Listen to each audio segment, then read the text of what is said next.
Buenos días, ingeniero. Ingeniero. Salvador. Salvador. Buenos días, ingeniero. ¿Le va a dar las indicaciones a los jóvenes? Sí, de igual forma, en un momento. Entonces voy a quitar mi presentación para que usted pueda decir a los jóvenes cómo vamos a hacer para la próxima clase. Ok, en un momento.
Bueno, estudiantes, ¿me escuchan?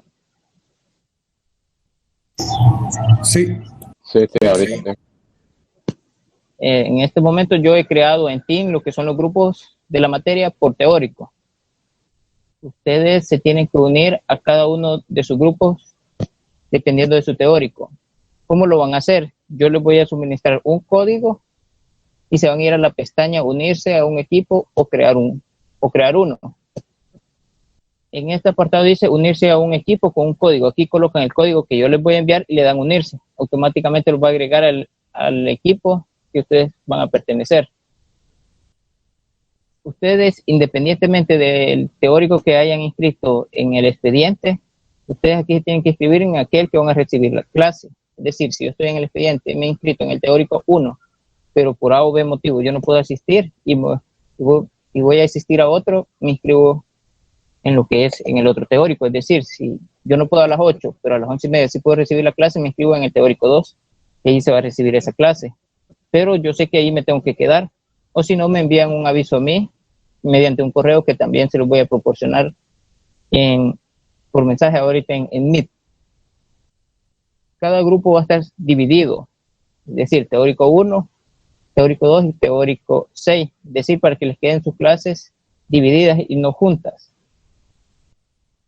Además necesito de este grupo que haya una persona encargada con la que me pueda contactar para agilizar lo que es información que en un momento se necesita. No sé si hay algún voluntario que quiera hacer cargo.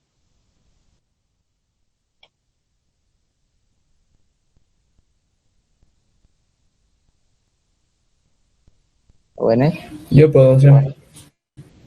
me colocas tu número en lo que es, con un mensaje, ahorita en Meet.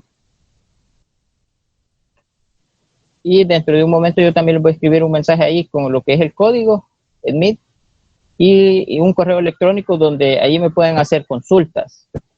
Las consultas, dependiendo de la hora que me las realicen, se va a tardar, ¿qué? A lo sumo 24 horas en dar respuesta. Y creo Ya, que ahorita yo quería poner el número en el chat, pero me dice que no está disponible en este momento. ya, porque yo estoy presentando, voy a dejar de presentar. ¿Puedes ahora?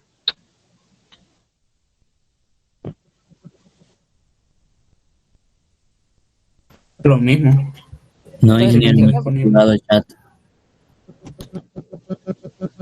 Lo que sucede es que ya no pagan la licencia de Meet, entonces por eso no los va a dejar ni grabar ni poner mensajes con Entonces, estos Christopher, correos. pásame tu número ahorita y yo le voy a enviar por Christopher lo que es el correo electrónico y el código para que ellos se los mande a ustedes. Y el correo electrónico donde me van a poder hacer consultas. Y ahorita la clase de ahorita no va a haber. ¿Cómo no? Ya se conectó el ingeniero. Ah, ok. Bueno, creo que esto ¿Y sería cómo todo, vamos a ingeniero. hacer para crear el grupo? Hola. ¿Cómo vamos a hacer para que él nos mande el código? No, yo se los voy a enviar. Yo se los voy a enviar a Christopher y él se los va a hacer llegar a ustedes. Supongo que están en algún grupo de WhatsApp, todos ustedes, ¿o no? No. Y ahorita no lo pueden mandar aquí por mensaje, Así aprovechando que que está estamos todos en Meet. restringido. Pero esperamos. O si lo muestro, lo dice. Transmita la pantalla y vea y nos pasa el código ahí. ¿Lo puedo transmitir ahorita? En un momento.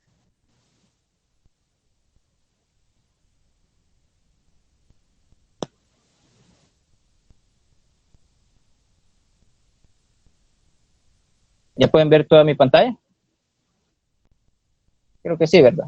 Sí, sí, a ver. Bye. Ahorita en este momento les voy a generar lo que es el código.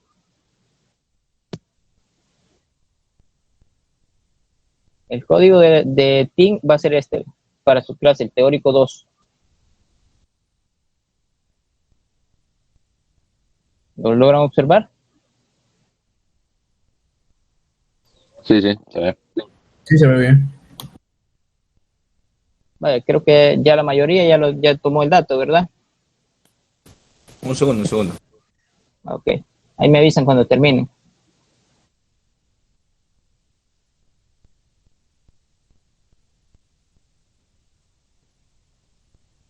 Vale, creo que ya. Igual esto se los vamos a colgar en el aula en el transcurso de estos días para que igual los tengan ahí a la mano, por si alguno se le olvida o no ha asistido aún a clase. Bueno, ya terminaron, ¿verdad? Sí, sí, dale. Sí, yo estoy dentro ya. Ok, entonces voy a dejar de presentar. Entonces, sería bueno, también les recomiendo que creen un grupo de este teórico donde estén todos. No sé si se pueden coordinar o tienen algún grupo donde ya se hayan podido conocer. Sería bueno. Si estuviera el chat, pusiéramos el enlace del grupo de WhatsApp, Y si pero no, no sé cómo podemos hacer. les voy a presentar también lo que es en mi correo electrónico. En un momento se lo voy a presentar para que mejor ahí me envíen los números todos y yo creo el grupo después de WhatsApp, donde estén todos de una vez para que se puedan coordinar mejor.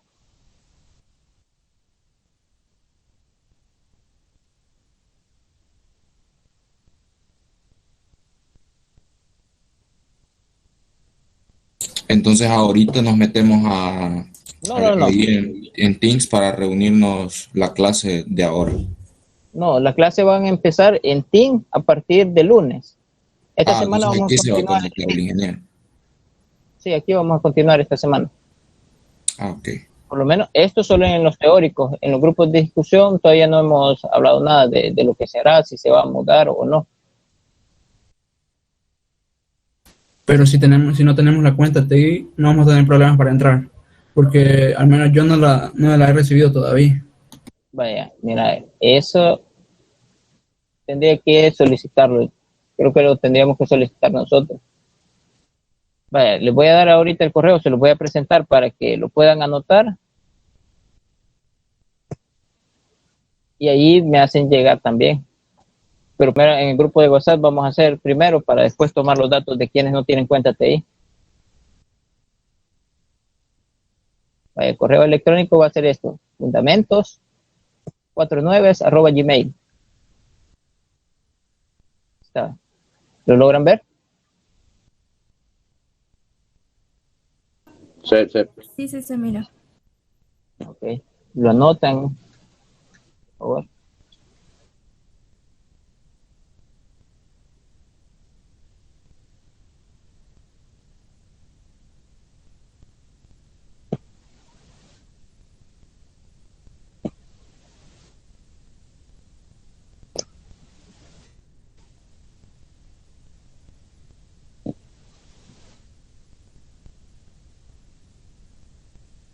Me dicen cuando termino, por.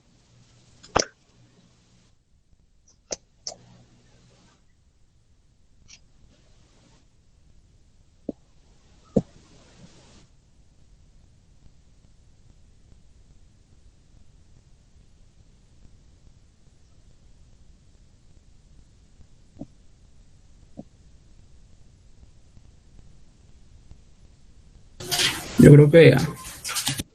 Bueno, ok. Entonces, ahí me envían cualquier duda, preguntas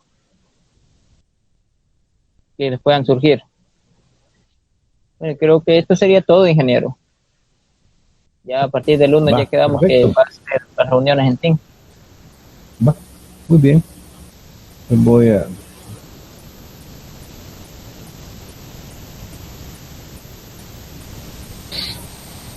Bueno, gracias, Salvador. Bueno, Bien, entonces sería a partir del próximo lunes, ¿verdad? Que vamos a estar en la plataforma de Teams para poder grabar más fácilmente las clases y poderlas publicar en el aula virtual. Bueno, nos habíamos quedado ya en la última fase, si no me falla la memoria, donde establecíamos pues que en la ciencia económica íbamos a tener dos etapas, la neoclásica y la contemporánea. Habíamos planteado pues que toda la fundamentación que le da vida al enfoque liberal y que esto permite la existencia del sistema económico capitalista fuera, dijéramos, planteado por Adam Smith y David Ricardo. Cualquier problema que pudiese presentar la economía podía ser un problema de inflación o un problema de desempleo, y fácilmente se resolvía aplicando una política monetaria o una política fiscal. Pero para el año de 1930 se presentan los dos problemas simultáneamente, y eso hace entonces que la economía no pueda darle respuesta al problema presentado. Y así es como la economía entonces entra en una crisis conocida como la depresión, que se da en el año 29-30. La economía prácticamente se paraliza y entra en una crisis, dijéramos, que el sistema no había visto hasta el momento. Para poder sacarla de esa condición, aparece este otro economista, John Maynard Keynes, que plantea que para poder sacar a la economía de ese estancamiento, el Estado tiene que participar en la actividad económica. Si bien es cierto, Keynes es un economista de pensamiento liberal, pero él acepta que el Estado, de manera moderada, puede intervenir en la economía. Y es así como él plantea que el Estado intervenga a través de la creación de infraestructura pública, como son las carreteras, los puertos, los aeropuertos, centrales hidroeléctricas, centrales geotérmicas, es decir, inversiones grandes que van en el largo plazo y que obviamente los entes de carácter privado no van a invertir porque son inversiones de recuperación a 70 u 80 años. Por ejemplo, el caso de Cerrón Grande, estamos hablando de una inversión que se hizo 90 años. Un inversionista va a esperar 90 años para recuperar su inversión. Entonces, ahí es donde el Estado interviene, ¿verdad? Y hace esas inversiones por todas las externabilidades positivas que tiene el proyecto. Entonces, eso es lo que pasó en el año 30 para sacar de la crisis.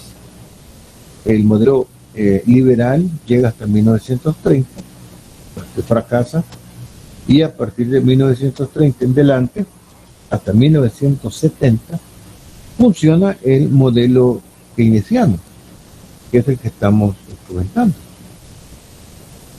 donde pues se permite que el Estado pueda intervenir en la economía. Algo bien importante señalar es que para el caso de los liberales, el Estado tenía que tener una representación mínima, y el funcionamiento del Estado estaba condicionado a lo que él podía recuperar en términos de los impuestos. No así con el enfoque de Keynes, donde el presupuesto público es mucho, pero mucho mayor que los impuestos que él puede obtener para poder financiar sus actividades. Entonces, se vuelve, dijéramos, necesario el endeudamiento público. Ahí es donde ya instituciones como el Fondo Monetario, que ya existen, son de las principales fuentes de financiamiento de las economías capitalistas. Tanto el Fondo Monetario como el Banco Mundial y la Agencia Internacional para el Desarrollo, entre otros.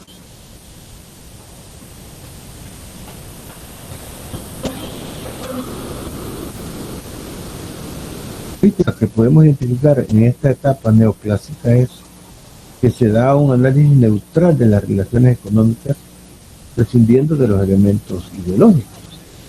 Recordemos que en la etapa anterior ya había, dijéramos, el aparecimiento de las escuelas disidentes que generaban dificultades o discrepancias en el orden teórico como en el orden doctrinario.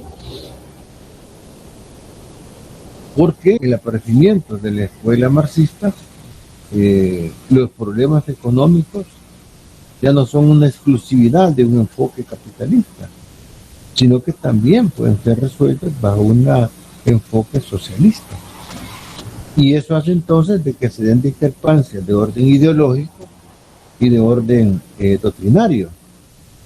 De orden ideológico en cuanto al origen del hombre, por ejemplo. Ya no solamente es el enfoque de la iglesia, sino que también viene el enfoque darwiniano, el enfoque de la espora, el enfoque de la intervención. Es decir, no solamente ya es el enfoque religioso, sino que ya intervienen otras corrientes. Y a nivel doctrinario, pues está el tema del régimen de propiedad, que no solamente es privado, sino que puede ser colectivo. O el tema de la posesión de los medios de producción, que puede ser pública o puede ser privada. Ya hay, dijéramos, discrepancias, ¿verdad?, en esos dos niveles.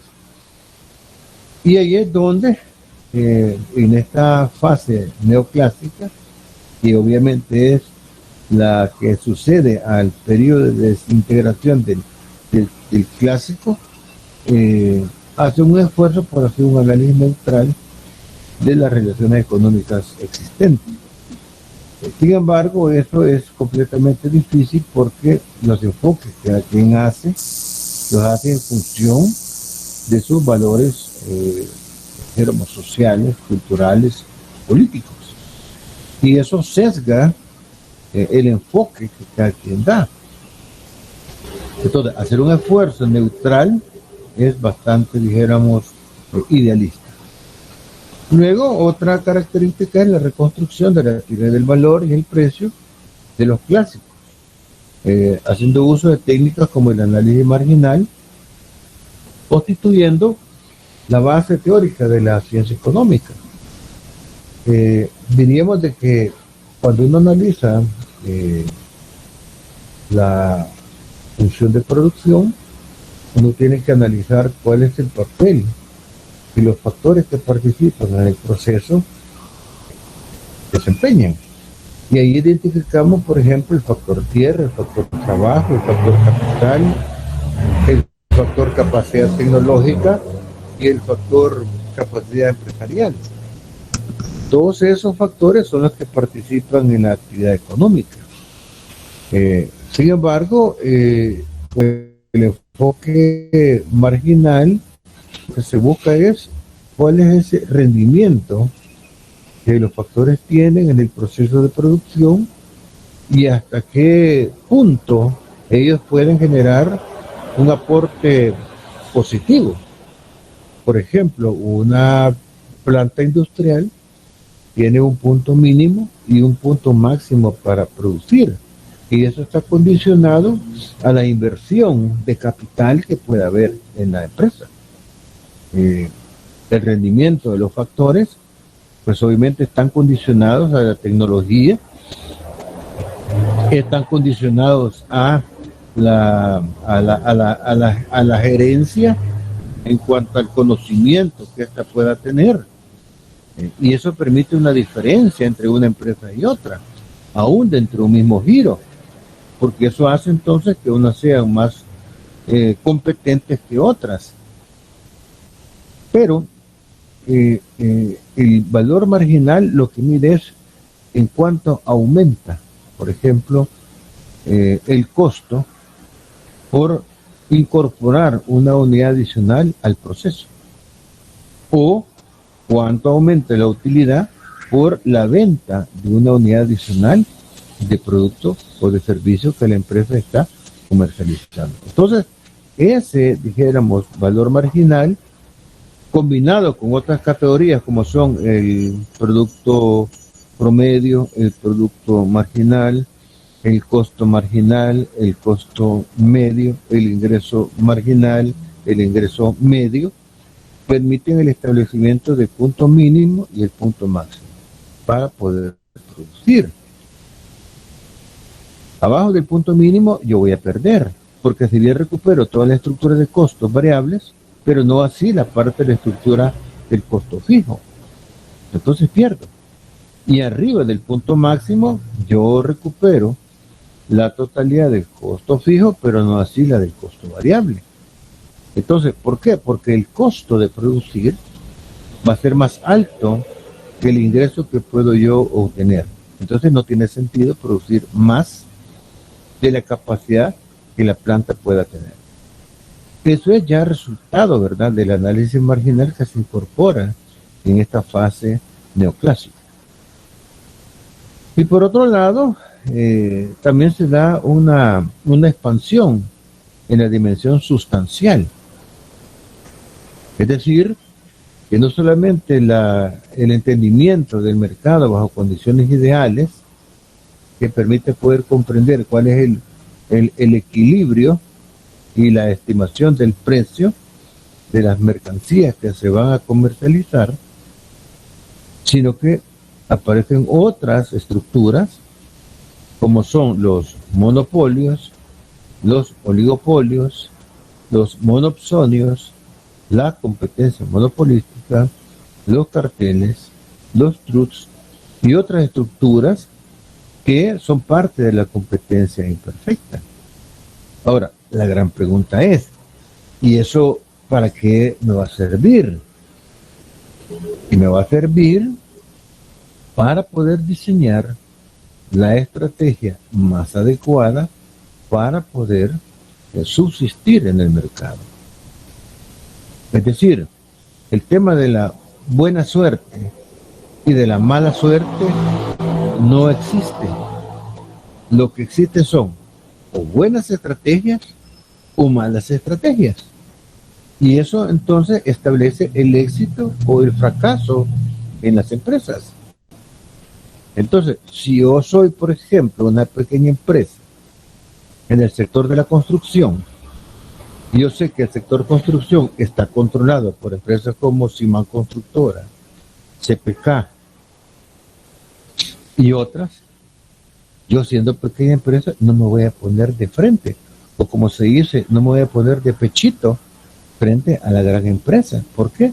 Porque simplemente me van a pasar encima. Entonces yo tengo que pensar cuál es la estrategia que me va a permitir poder tener mercado sin despertar la voracidad de la gran empresa para que me destruya. Porque si algo es cierto, el mercado es un campo de batalla. Si alguien cree que el mercado es una idealización en la que se pone de acuerdo las empresas, eso es puro discurso romántico, porque el mercado se vuelve un verdadero campo de batalla, donde las empresas más fuertes destruyen a las más débiles. Por lo tanto, hay que diseñar la estrategia que me permita a mí sobrevivir. Ahí es donde, dijéramos, hay un libro, El arte de la guerra, que es de Sun Tzu, y eso permite poder entender esto que yo estoy hablando. Porque si bien es cierto, son estrategias militares, pero esas estrategias militares se aplican en las empresas, en el área de mercadeo. ¿Por qué? Porque finalmente el mercado es un campo de batalla, donde sobrevive aquel que tiene las mejores estrategias. Es como ustedes, por ejemplo, ustedes como estudiantes, y de repente están saliendo mal en los exámenes. No es cuestión de que no tengan la capacidad, porque desde el momento que la universidad los admitió para que estudien ingeniería, los exámenes que son establecidos es necesario para que ustedes puedan graduarse de ingenieros. Todos tienen la capacidad. Entonces, ¿por qué voy mal en los exámenes? Porque simplemente la estrategia de estudio está fallando. Si a estas alturas que usted estudia ingeniería en la Universidad Nacional y todavía se va a la playa, todavía se va de fiesta, todavía anda paseando para arriba y para abajo con el novio o con la novia, seguramente que usted va a salir mal. Porque durante estos 5 años o estudia o se divierte, una de dos. Entonces, si usted realmente quiere ser ingeniero, pues simplemente tiene que abandonar todo eso y generar una estrategia de círculos de estudio, grupos de estudio, asistir a clases, asistir a las discusiones, resolver todas las guías, no solo de las guías que proporciona la cátedra, sino todas las que están en los libros de referencia. Si usted quiere pasar, por ejemplo, mate, lo primero que tiene que hacer es resolver todos los problemas de Leyholt. Si están deformables en el área de estructuras, todo lo que le da Timoshenko. Si está en física, pues todo lo de Tipler, todo lo de la serie Shaw, para poder entonces estar bien afilado para salir bien en el examen. Pero eso demanda tiempo, demanda, dijéramos, compartir ejercicios con los compañeros, preguntarle al instructor, preguntarle al profesor, y eso es prácticamente el 100% de su tiempo. O sea, no hay tiempo para la diversión en este momento. Ya usted graduado se puede dar el lujo, ¿verdad?, de irse a la playa, día de semana, cuando usted quiera, pero ya se graduó. Pero en este instante a usted, su trabajo es estudiar, diseñar estrategias de estudio para salir bien. Porque si va saliendo mal, lo que está fallando es la estrategia, no es su capacidad, es la estrategia. Entonces, eso es lo que tiene que revisar. Pues lo mismo hacen las empresas. Si yo no estoy vendiendo, es porque la estrategia está equivocada. No es como muchos dicen, ¿verdad? Porque no ve, no, es que estoy maldito, estoy salado, me han echado tierra al cementerio, me han hecho brujería. Eso no existe. Y al que está vendiendo le dice, no, que está pactado, le vendió el alma al diablo, narcotraficante, está lavando el billete. Eso no es cierto. Lo que aquel tiene es una buena estrategia que le permite vender. Y el otro tiene una mala estrategia por la cual no vende. Entonces, para eso, ¿verdad? Sirve y el entendimiento de las diferentes estructuras de mercado que surgen con la competencia. Aquí aparecen, ¿verdad?, pensantes como son Steigen Lebons en Inglaterra, Carlos Menger en Austria y Leon Walras en Francia. Y estos van a base de la ciencia económica pura, que es la que finalmente va a constituirse como una ciencia. Ahora, si hablamos de que es una ciencia, pues obviamente debe cumplir con la metodología científica. Y, si bien es cierto, es una ciencia de carácter social, pero cumple con la metodología científica, como lo vamos a ver más adelante.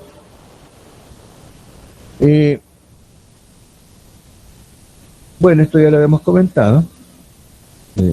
El análisis neutral de las relaciones lo voy a quitar, está de más. Y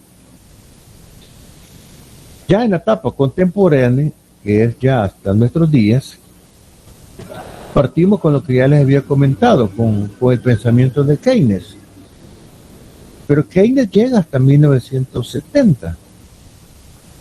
¿Por qué? Si bien es cierto, él admite que el Estado debe de intervenir en la economía cuando ésta esté en crisis, porque obviamente los entes de carácter privado no van a invertir, porque el inversionista privado invierte solo si va a recuperar su inversión y va a obtener utilidades. Si el contexto no es el adecuado, simplemente no lo hace. Por ejemplo, yo les pregunto, en el momento actual que estamos viviendo, con esta pandemia COVID-2019, ¿el sector privado ha invertido en el 2020-2021? Pregunto. En el 2020 como que se abstuvieron para invertir, porque como todavía habían bastantes restricciones, más que todo en el periodo de julio y agosto, como que se tenía ese hermetismo si se iban a volver a cerrar los negocios, se iban a imponer otra cuarentena, entonces no hubo tanta inversión. Quizás hasta el segundo semestre del año pasado empezaron a crear nuevos empleos, porque ya vieron primero por toda la campaña de vacunación y porque los niveles de contagio y prácticamente todo está bajando, entonces eso como que les daba más confianza de que el mercado iba a estar nuevamente libre. Y es verdad, pero mientras estaba la incertidumbre, simplemente no invirtieron. O sea, los proyectos, por ejemplo, el sector construcción, Casalco tenía 1.400 millones de inversión para el año 2020 y muchos de los proyectos se paralizaron. Por ejemplo, todos los complejos habitacionales que hay, Ruta al Puerto de la Libertad, todos los proyectos que están hoy en la apertura del Sur City y esos terrenos que están en altura, allá hay complejos habitacionales que están pendientes de construir, pero separados simple y sencillamente por el tema de pandemia y la paralización que el compañero plantea. Otras torres que están arriba del redondel Maferrer se pararon, incluso las construcciones como la que está en el Sheraton Presidente, eso se paró. La Torre Simán ha tenido una serie de atrasos, aparte de los accidentes laborales, una serie de atrasos producto de todo esto. Y así, ¿verdad? Entonces, para poder dinamizar la economía, entonces, si no lo hizo el sector privado, ¿quién lo hizo?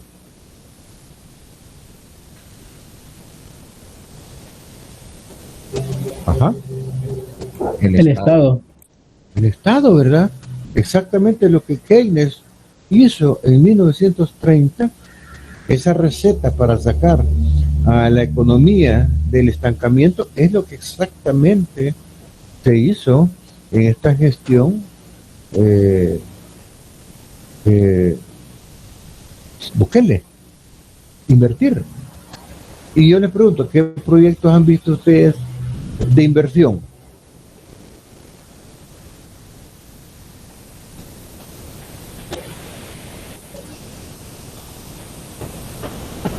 Que el gobierno haya hecho. Ajá. Construcción de calles podría ser. Ah, correcto, carretera, ¿verdad? La de Rondel, por ejemplo, Claudia Lars, hasta interceptar la carretera Sonsonate, que pasa por Opico. ¿Qué más?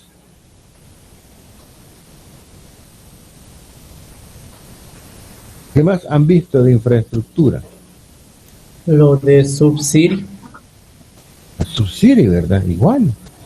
Inversión del gobierno. Las construcciones estas que le llaman cubos, parece. Así es, ¿verdad? Van con un doble fin, ¿verdad? Crear condiciones para que los jóvenes tengan la opción de poder desarrollar sus habilidades y alejarlos, ¿verdad? De los grupos que operan al margen de la ley. Son inversiones, ¿verdad? Ingeniero, ¿y el nuevo estadio? Igual, ¿verdad? Son inversiones que, si bien son donaciones,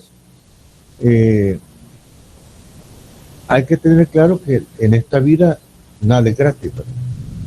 O sea, aquí que China está donando la inversión del estadio, de la biblioteca, del centro de San Salvador, eso no es gratis, porque nadie se come la tortilla sola, ¿verdad?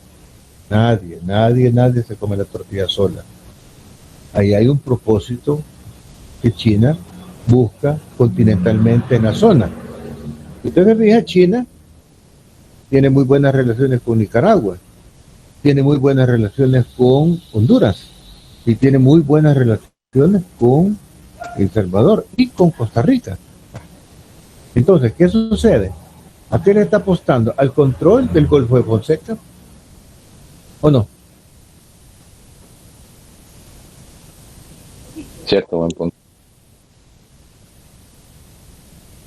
Claro, es que es una nada, que te estoy dando. Cuando vengo, pagame, fíjate que no tengo. Ah, vaya, entonces mira, entonces te voy a dar este plan de pagos, pero a cambio de eso también necesito que me des esto. Caso de Venezuela. Venezuela ha pedido préstamos cercanos a los 70,000 millones de dólares a China. De repente Venezuela no le puede pagar. ¿Con qué le paga? No tenés dinero para pagarme. Vaya, no hay problema. Págame con petróleo en crudo. Y así es como Venezuela le paga a China, en crudo. Luego China lo refina en su país y tiene todos los derivados con un valor agregado extremadamente altísimo. O sea, nada es gratis en esta vida. China es otro imperio, tan igual como los Estados Unidos. Tan igual como los Estados Unidos, que no le dan nada gratis. En este país, los 10 años de guerra, donde se gastó $1 millón diarios, al final, ¿quién pagó la factura? Fue la soberanía. Él tiene una base militar en Comalapa, tiene una de las embajadas más grandes del mundo acá en este país, etcétera, etcétera, etcétera, etcétera. O sea, no hay nada gratis en esta vida.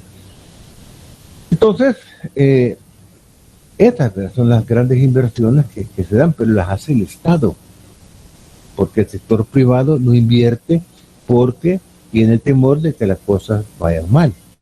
Claro, cuando el Estado empieza a invertir, dinamiza la economía, porque el Estado hace carreteras, hace hospitales, hace escuelas, hace puertos, aeropuertos, cubos, todo lo que usted quiera, pero contrata empresas privadas. Y ese dinero entra en la economía y la dinamiza. Por otro lado, un bono a los profesores, a los bomberos, a los soldados, a los policías, a los maestros. ¿Y ese dinero qué? ¿Qué va a hacer la gente con ese dinero? Ahorrarlo. Mentira, lo va a gastar. Y ese dinero entra entonces a la economía y hace entonces que el mercado se mueva y rompe el estancamiento en el que ha caído. Entonces el Estado interviene con esos bonos, con esa infraestructura para dinamizar la economía. Cuando ya la ha dinamizado, entra obviamente el sector privado. ¿Por qué? Porque simplemente el sector privado no va a arriesgar sus inversiones. Él va a invertir si la recupera y le genera utilidad. Al final, señores, todo eso hay que pagarlo. Hay que pagarlo. Y según los datos del Banco Central de Reserva, la deuda en el periodo de esta gestión ya ronda los 4.000 millones de dólares.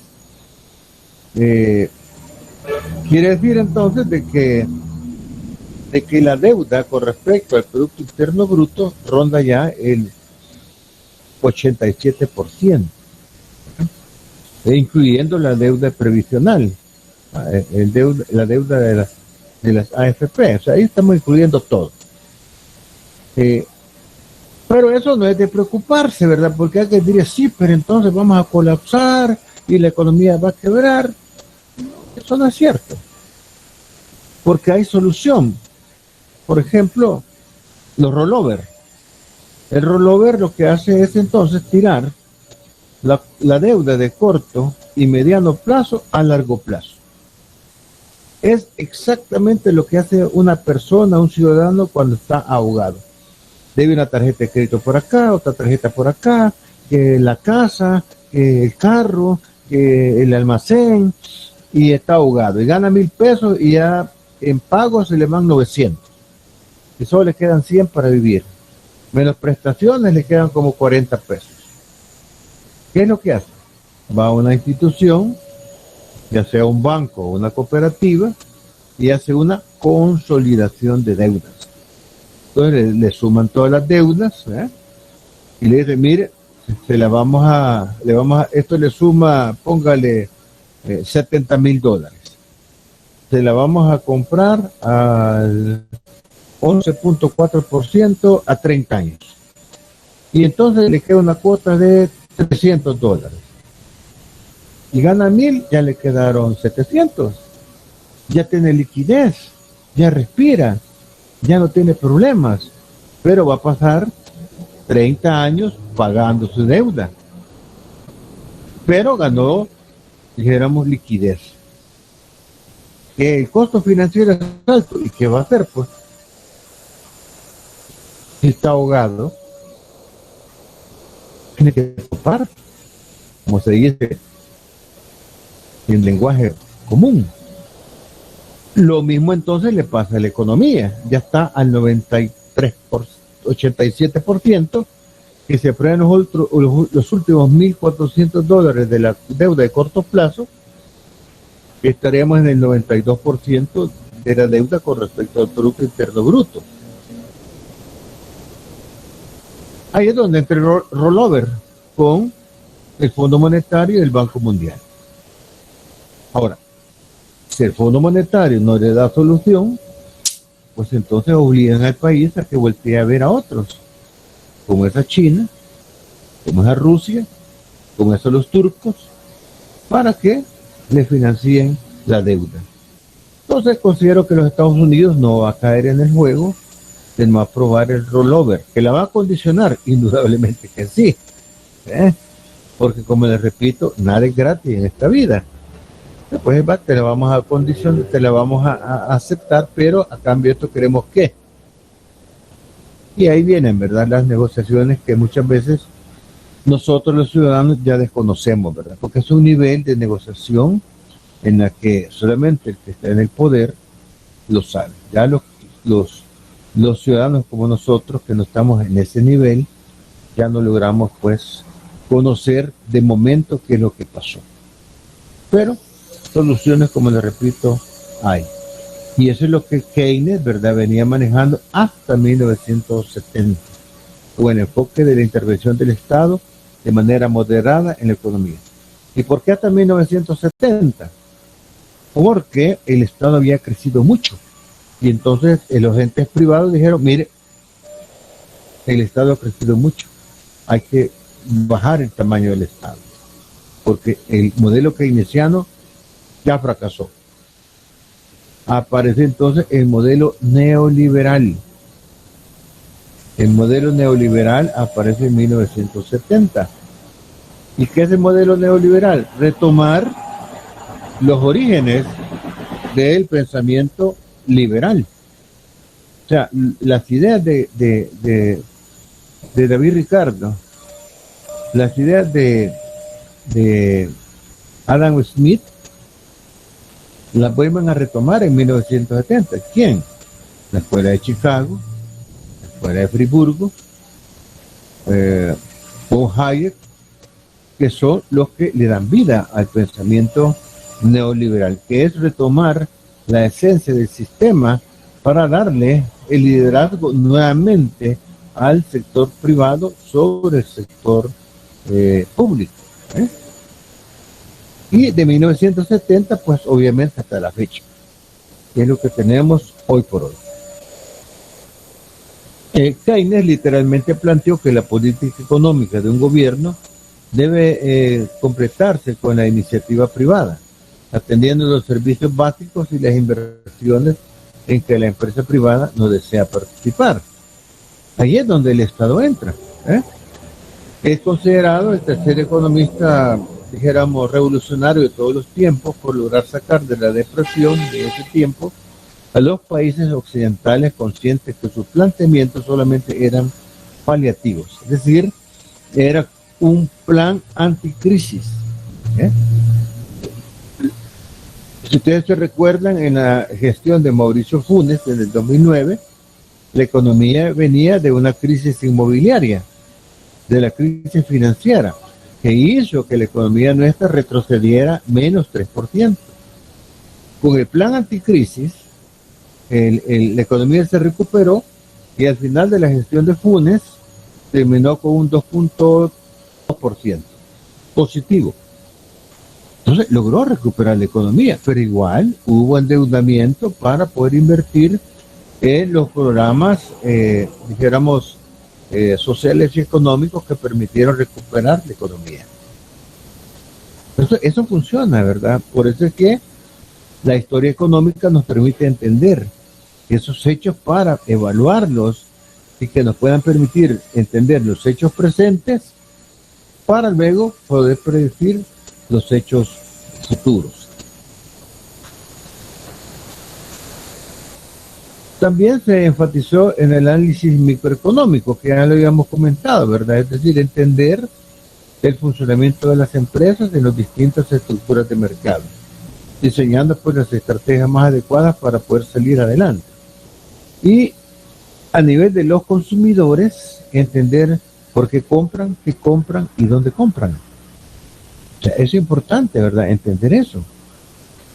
Aquí es donde tiene sentido lo que les comentaba de la ventaja competitiva, que es una propuesta de Michael Porter, pero esto ya en los años de 1980, porque las propuestas de Smith y Ricardo son de 1750.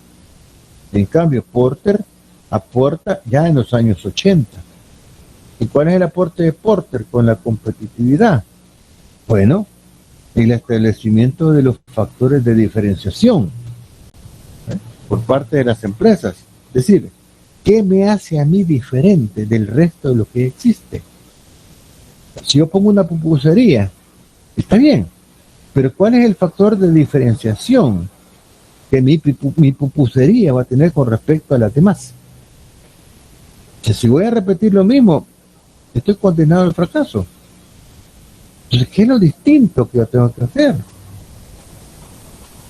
Si usted analiza, hoy todas las pupuserías tienen delivery. La crisis, ¿verdad?, de la pandemia presionó a los negocios a poner delivery. Y algunas, por ejemplo, como la Suiza, tienen contrato con Hugo, que es el que administra la cuenta. Y hasta donde yo tengo entendido, Hugo cobra un 17% por administrar la cuenta. Utilizan el call center, él hace el cobro, la facturación, y luego se cobra su 17% y le devuelve a la empresa su 83%. Utilizan el call center, utilizan toda la parte logística de la transportación. Pero empresas más pequeñitas, ¿verdad? Entonces hoy tienen 1 o 2 motociclistas para llevar los productos hacia los consumidores. Entonces hay un cambio de estrategia. ¿Por qué? Porque el consumidor siempre compra. Pero hoy con la pandemia hay que buscar cómo hacerle llegar el producto hasta su casa. Entonces, eso, ¿verdad?, es lo que Porter dice. Bueno, ¿cómo me voy a diferenciar? Entonces, las empresas hoy lo hacen. Entonces, tengo que buscar otra estrategia que me haga a mí diferente de los demás. Ya todas tienen delivery, ya todas pues tienen bebidas, no solamente pupusas, sino que le venden tamales, le venden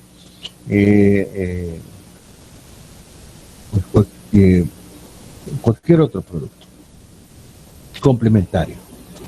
Entonces yo tengo que pensar cuál va a ser mi estrategia de diferenciación, porque ahí está el éxito. Y eso se aplica no solamente a las mercancías, sino que también a las personas.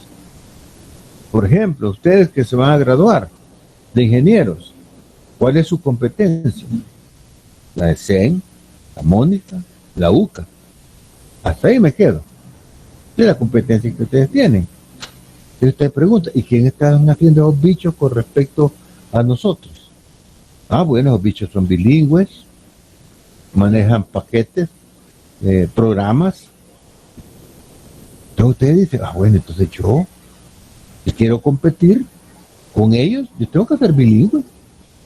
Tengo que saber manejar los programas de diseño de instalaciones fabriles, como también aquellos programas que me permiten poder hacer, por ejemplo, pronósticos. Saber utilizar, por ejemplo, SPSS. O si voy a administrar un proyecto, pues lo voy a administrar con PM4R, o sea, Project Management 4R. La propuesta que el Banco Interamericano de Desarrollo recomienda para la administración de proyectos. Pero si yo no sé hacer eso, entonces simplemente estoy en desgracia, estoy en desventaja. ¿Por qué? Porque los otros sí lo pueden hacer y yo no lo puedo hacer. Entonces yo tengo que prepararme, o sea, tengo que estar investigando qué es lo que están haciendo los otros para yo entonces poder complementar mi formación. Entonces lo que Porter nos enseña es a entender cuál es mi factor de diferenciación como persona y como empresa para poder tener éxito en el negocio. Buenas estrategias y malas estrategias. Eso es, dijéramos, al final lo que se va, dijéramos, desarrollando en la parte de la microeconomía. Y por otro lado, pues ya dijimos que en el análisis macro se desarrollan investigaciones referentes a la estructura y análisis del ingreso nacional y sus componentes del ahorro, consumo e inversión. Por ejemplo, acá está esta expresión. Que igual a C más I. ¿Qué significa eso? Significa que la producción es igual al consumo más la inversión. Pero también hay otra expresión que dice que el ingreso es igual al consumo más el consumo déjame perder el signo más, ¿qué es esta cosa? Más el ahorro. Y también nos dice de que la inversión está en función del ahorro. Y también nos dice que el sistema bancario puede generar dinero bancario con la siguiente expresión: multiplicando el inverso del encaje legal por el monto de depósitos que los ciudadanos han hecho en la economía, donde E es igual al encaje legal. Entonces, son ecuaciones, ¿verdad? Son ecuaciones que surgen del análisis, de la comprensión de las variables macroeconómicas. Y todas esas ecuaciones lineales de primer grado permiten comprender el funcionamiento de la economía. Porque en el caso de la primera ecuación, Y igual C más I, la producción igual a consumo más inversión. Es decir, la empresa produce lo que va para el consumo de la sociedad, más una parte que es la inversión que destina para la recuperación del capital social, que es lo que está conformado por los activos. Y por otro lado, el ingreso, que es el consumo más el ahorro, porque el ciudadano cuando le pagan sus salarios tiene dos opciones: consumir y ahorrar. ¿Cuánto consume? Tú le sabes. ¿Cuánto ahorra? Tú le sabes, es decisión personal. Pero la inversión está en función del ahorro. ¿Qué significa eso? Que una economía como la nuestra, que tiene un enfoque orgánico, el dinero que se va a emitir, se emite sí, solo sí hay un crecimiento real en la economía. Pero como somos una economía dolarizada, el equivalente de este dinero que la economía está demandando es una compra que se le hace a la Reserva Federal, y eso tiene un costo que se conoce como el costo de señoreaje por el uso de la moneda ajena. Entonces, si es el Banco Central de Reserva, quiere decir entonces que la banca privada lo que tiene que hacer para poder tener dinero para prestar es que los ciudadanos depositen su dinero en los bancos. Y entonces los bancos hacen toda una campaña de fomentar el ahorro, porque saben de que solamente así van a tener dinero para poder prestar. Entonces usted lleva su dinerito al banco y le pagan un punto de rendimiento, pero usted va a prestar dinero y le cobran el 12%. Entonces la diferencia entre la tasa activa y la tasa pasiva es lo que se llama el spread bancario,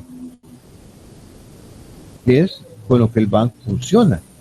Ahora, yo no digo que ahorrar sea malo, pero ahorre para qué, para invertir, pero no ahorrar por ahorrar. No, usted ahorra para invertir, porque ahí está la clave para aumentar el capital. Pero si usted solamente está ahorrando, ¿qué está haciendo ahí?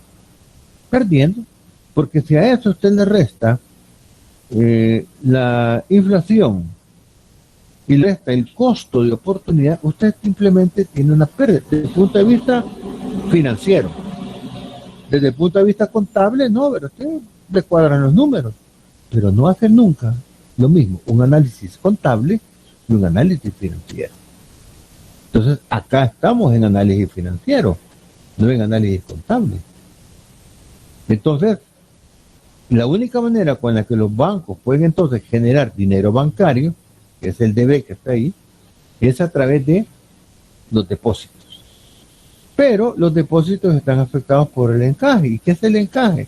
Es el monto que la banca privada está obligada a depositar en el Banco Central de Reserva para hacer frente a un retiro masivo de dinero por parte de los ciudadanos en un momento dado.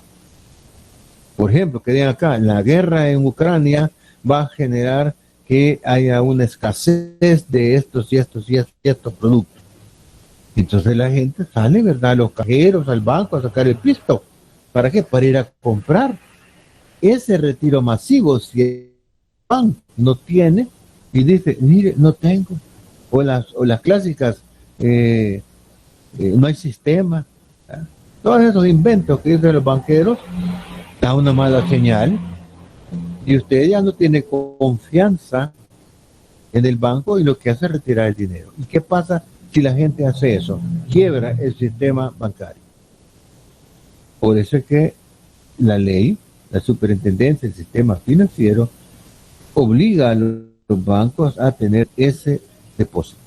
Entonces, el inverso del encaje legal multiplicado por el monto de los depósitos le genera el dinero bancario. En nuestro país anda aproximadamente en el 20%. Así que por cada $100 los bancos tienen que depositar en físico, en real, en el Banco Central de Reserva, 20 pesos. Pero la creación del dinero a través de los préstamos es que por cada $1 que los ciudadanos depositan en el banco puede producir en calidad de intereses por préstamos $5. Es decir, por cada $1 que usted deposita, el banco gana $5. Ahora entiende usted el negocio, ¿verdad? Ahora va entendiendo el negocio de los bancos. Por eso hoy le voy a comentar lo siguiente. El sistema financiero no bancario, que son las cooperativas, controlan $1.000 millones en este momento. Y ese dinero es apetecible por parte de la banca privada. ¿Por qué? Porque esos 1.000 millones generarían 5.000 millones de ganancias para el sistema bancario privado. Entonces, si usted se fija, la guerra que hay, ¿verdad?, entre la banca privada y las cooperativas. La banca privada satanizando a las cooperativas, diciendo que son inestables, que de los consejos de administración se roban el pisto, etcétera, etcétera, etcétera. ¿Pero por qué? Porque son 1.000 millones que ellos no tienen y que son 5.000 millones que están dejando de percibir en concepto de utilidades. Entonces, todo esto que estoy hablando, simple y sencillamente se reduce a esas 4 ecuaciones que usted tiene ahí y me permiten entender cómo funciona la economía. Entonces, empezamos a ver, ¿verdad?, que esto obviamente obedece a una metodología de carácter científica que permite establecer matemáticamente modelos que permiten la comprensión del funcionamiento mismo. Y aquí podemos seguir, ¿verdad? Aquí podemos meter más ecuaciones. Por ejemplo, para la oferta y la demanda. Para la oferta y la demanda, lo que vamos a utilizar son ecuaciones de primer grado y vamos a utilizar la ecuación general de la línea recta. Entonces, yo sé que la pendiente negativa de la ecuación de línea recta me va a estar diciendo que es la ecuación que corresponde a la demanda, y la ecuación general de la línea recta con pendiente positiva va a ser la que me va a estar representando a la oferta. Ya eso es suficiente para entender qué es oferta, qué es demanda. Matemáticamente. Y así, ¿verdad? Podemos ir encontrando más, dijéramos, ecuaciones producto de análisis macroeconómico, que es, dijéramos, lo que hasta este momento se da con todos los aportes en etapa ya contemporánea. Bien, ¿preguntas, jóvenes, hasta acá? Ajá, ¿comentarios? ¿Algo que no esté claro? ¿Alguna duda? Yo ¿Algún creo- concepto que no se comprenda? ¿Eh? Yo, Diga, con lo último Ricardo. que mencionó- gracias. Con lo último que mencionó de la diferencia entre las cooperativas y los bancos, eso como que no me quedó un poquito claro, porque al menos yo le tengo más confianza a un banco de manejar mis fondos, pero no de tenerlos ahí, porque siento que me los pueden perder. Pero, o sea, preferiría tenerlos en un banco que tenerlos en una cooperativa, porque por lo que he visto, también las cooperativas son muy abusivas con los intereses. Entonces, eso como que no me quedó muy claro la diferencia. Ajá. Bueno, le voy a comentar. El sistema financiero se compone de dos componentes. El sistema financiero bancario, donde está toda la banca, tanto privada como pública.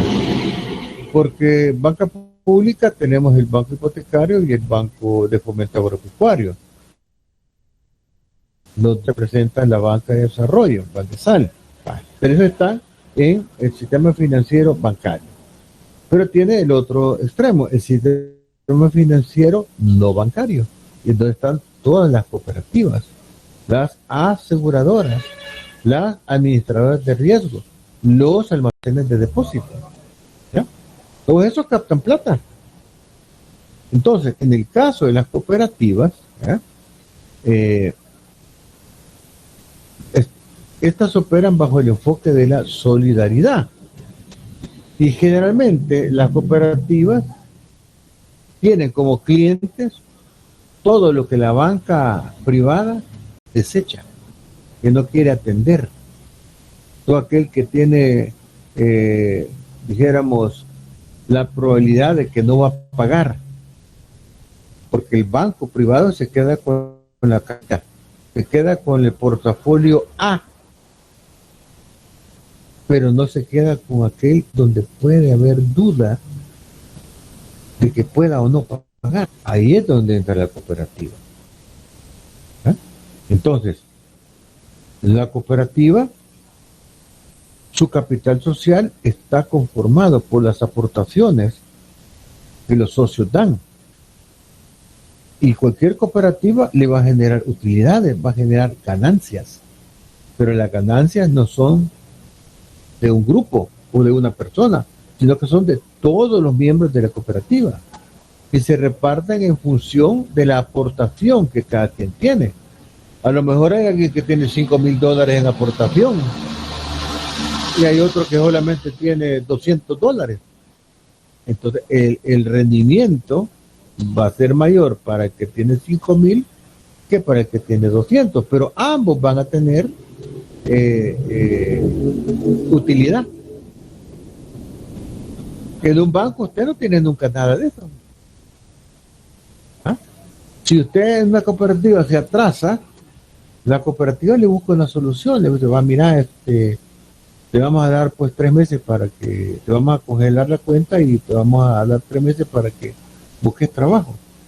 Y cuando tengas trabajo, te vamos a dar 6 para que solo pagues los intereses. Y luego empinir ya con cuota completa, interés y capital. Le buscan solución. Un banco no, un banco ligero, le pone la cinta amarilla, le embargó y salud, pues. Porque ese es el negocio, no perdonan. Más si tiene un departamento jurídico voraz y mafioso, eso le van a dejar en la calle el primer día de vencimiento de su compromiso. Porque así funciona el departamento jurídico de la mayoría de los bancos. Son mafiosos, son de lo más sinvergüenza que usted puede conocer. Entonces, el sistema cooperativo obviamente le da más apertura a personas que el sistema privado rechaza. Claro, hay gente también, ¿verdad? Cuenta A que está en las cooperativas, pero también la cooperativa bajo el enfoque solidario le da la oportunidad de créditos a personas que en el sistema financiero privado han sido rechazados. Son más solidarios. Europa, por ejemplo, está más fortalecido con el sistema cooperativo. Una cooperativa le celebra su fiesta navideña, su cumpleaños, le da cursos de formación, le da dividendos. Si bien es cierto, la tasa de interés es alta, porque recuerde que el riesgo es directamente proporcional a la tasa de interés. A mayor riesgo, mayor tasa de interés. A menor riesgo, menor tasa de interés. Y es un axioma financiero que se lo aplican.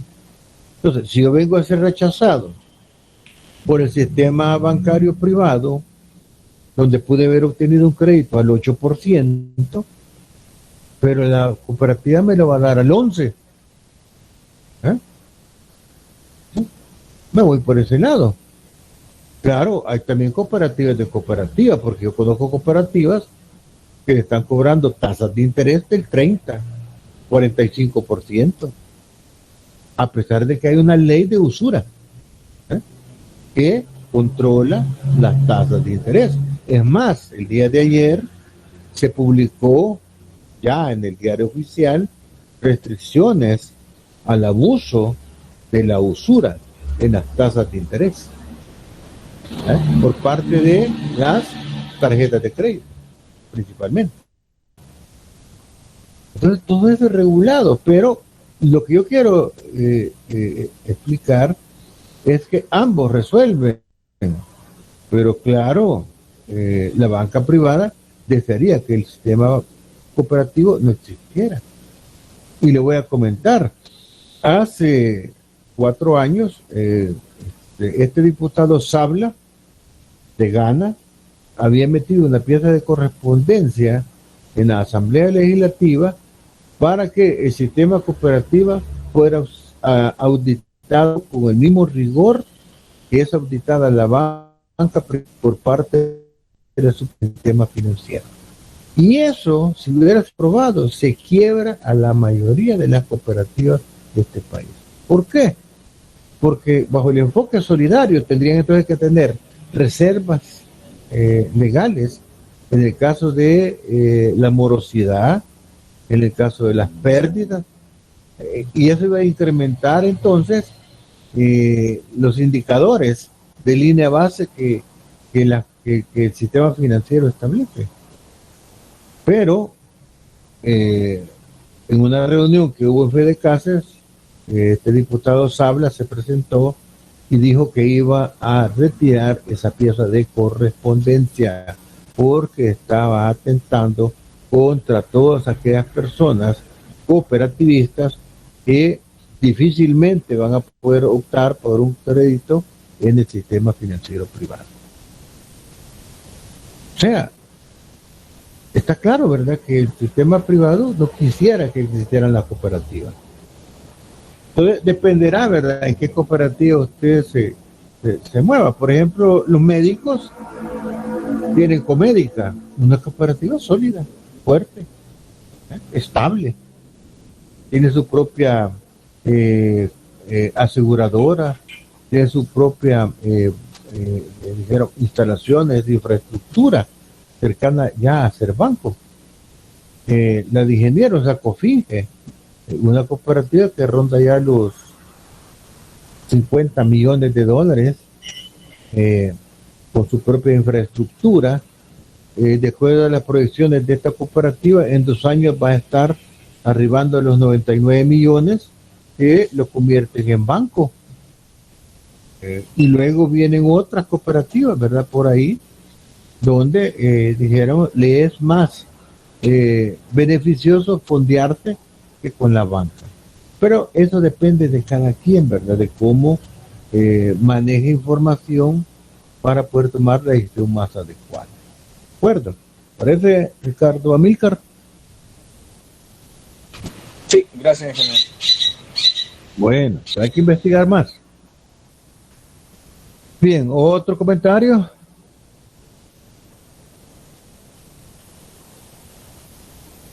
¿Todo claro? ¿Todo azul? Recuerda que acá yo lo que voy haciendo es explicando, ¿verdad?, cómo funciona el sistema.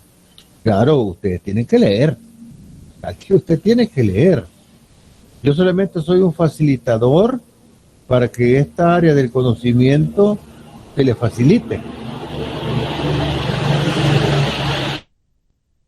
Lectura de los libros, de las fuentes. Diga Cristian, Christopher Ernesto. Y ese documento está en el aula, disculpe, ingeniero. Sí, pero en el aula virtual se le voy a poner estas diapositivas. Y los comentarios, pues obviamente yo los voy haciendo en función de mi experiencia, lo que he leído. Por eso es que yo les recomiendo que ustedes lean. Porque aquí en esta área hay que leer bastante. Hay que leer bastante para que usted tenga sus propias conclusiones. Como yo pienso, es lo que menos importa acá. Lo que importa es cómo usted piensa y cómo usted visualiza los problemas y le da sus propias soluciones. ¿De acuerdo? Ingeniero, solo agregar algo, quería. Sobre el tema de China. ¿Sí? Sobre el tema de China. Yo había leído que Venezuela es uno de los más grandes deudores de China y que ¿sí? paga su deuda mediante la venta de petróleo.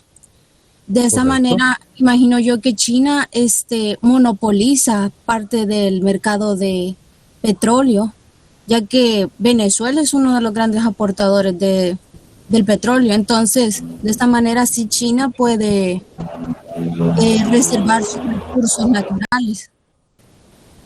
Y lo último que van a tocar son sus reservas.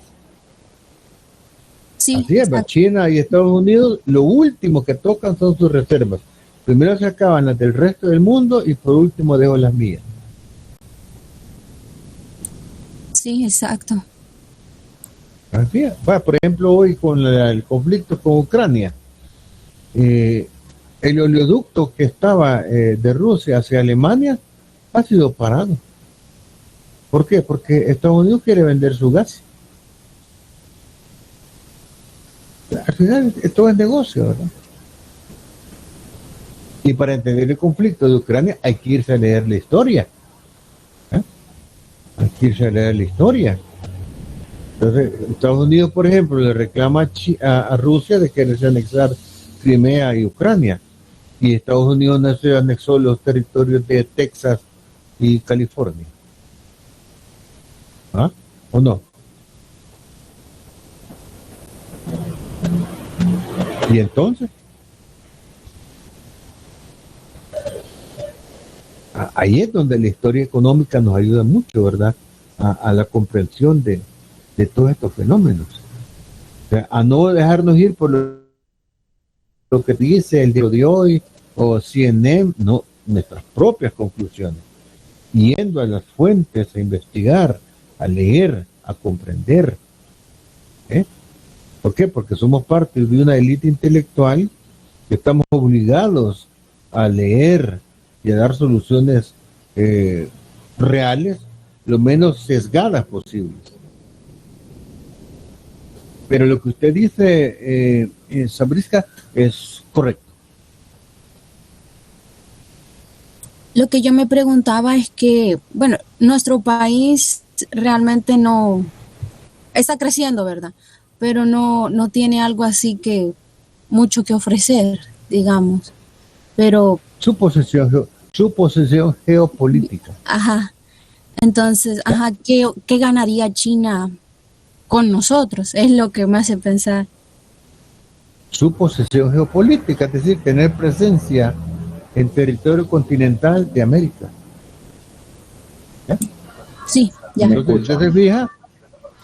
Sí, dígame, Josué. Según lo que yo estaba leyendo, fíjate que la intención de China es crear un canal nuevo, que no sea el de Panamá, que pase por Nicaragua y El Salvador. Entonces esa es la intención. Eso es bien lo que yo he leído. Ese es un proyecto de 20,000 millones de dólares, lo que José plantea, así es. Pero para llegar a eso, ¿qué ha hecho? ¿Está en buenas relaciones con Nicaragua? Sí, ¿verdad? Sí. ¿Está en buenas relaciones con Honduras? Sí, ¿verdad? ¿Está en buenas relaciones con El Salvador? Sí, ¿verdad? Entonces, empieza a tirar el billete, ¿verdad? Empieza a soltar y después, ¿qué me vas a dar? O sea, la deuda se vuelve un mecanismo de dominación. Por lo que decía, China es tan imperialista como los Estados Unidos. Ahí no hay que pensar. China es tan imperialista como los Estados Unidos, iguales, dígame. Quería hacer una aportación, y es que nuestro país tiene una cultura consumidora. Entonces yo considero que a varios países potencia les importa tener territorio en los países que son consumidores. Por ejemplo, en nuestro país depende totalmente casi del dinero que se envía desde Estados Unidos, de los familiares, ¿verdad? Entonces, podemos notar, no necesariamente hacer un gran estudio, sino que en nuestra vida cotidiana podemos notar que cada familia recibe dinero, y difícilmente o bien complicado ese dinero se ve invertido. Casi siempre es consumido o gastado en cualquier cosa. Entonces, yo creo que también además de la posición geopolítica, yo creo que ser un país en crecimiento, pero también con una cultura consumidora, se les hace llamativo también a los demás países. Claro, acuérdense que hay, dijéramos, datos, por ejemplo, ¿cuánto creen ustedes que es la factura de internet y comunicaciones en este país? Toda la telefonía celular y más la internet. ¿Cuánto creen ustedes que es la factura que nosotros pagamos en el año como país?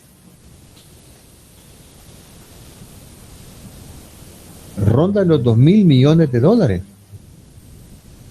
2,000 millones de dólares, como muy bien lo dice Carlos, no es una cifra despreciable. Entonces la compañía telefónica no es interesante estar acá. ¿Cuántos teléfonos hay en la casa de cada uno de nosotros? Si hay uno por persona. Papá, mamá, su teléfono cada uno. Los bichos, no digamos. Es más fácil que yo no tenga teléfono, pero los hijos tienen que tener teléfono. Y buen teléfono. Nada que vale con un telefonito de 20 pesos. ¿Cuál? Con todos los fierros, ¿verdad? Full. Entonces, como somos consumistas, al final, son más de $2,000 millones de dólares lo que el mercado nuestro paga por telefonía. ¿Cuánto gastamos en combustible? La factura petrolera de este país. Es otra cantidad similar. Entonces, se vuelve atractivo. Entonces, ¿por qué, verdad? Porque si lo cuantificamos, se cuantifica a través de lo que se llama la propensión marginal al consumo y la propensión marginal al ahorro. En nuestro país, la propensión marginal al consumo es 0.9 y la propensión marginal al ahorro 0.1. ¿Qué significa eso? Significa que por cada dólar que está en nuestras manos, 90 centavos lo gastamos inmediatamente y solamente ahorramos 10 centavos que los consumimos a la semana. Al final el consumo es, en el mediano plazo, 100%. ¿O me equivoco?